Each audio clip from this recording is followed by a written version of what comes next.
Good day, Madam and Sir. I am Jodeline J. Feria. I was born on July 14, 1990, and I am 34 years old. I am single parent, blessed with one child, and he is now 14 years old. My highest educational attainment is high school graduate. I worked as housemaid in the Philippines for 3 years.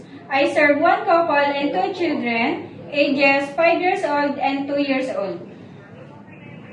My daily routine from the morning that I wake up at 6 a.m., I am practicing self-care like having coffee and do briefly exercise. After waking up my child from the bed before he's going to school, I am preparing breakfast for us. At 8 a.m., I am managing household chores such as laundry and cleaning the house. At 10:30 a.m., I am preparing for our lunch, and after that, I am managing household chores like cleaning the kitchen and do other errands. Before evening, I am preparing our dinner while helping my child to do his homework. After dinner, I am taking a bath before going to bed and praying to God each night before sleep.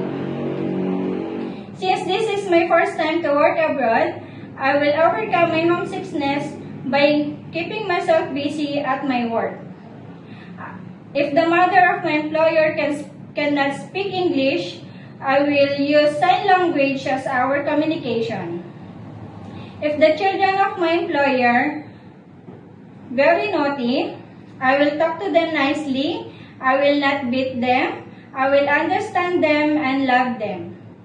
The important thing to carrying a baby is to check always the diaper if it's wet. I will feed them on time, and I will give them medicine on time if the baby is sick.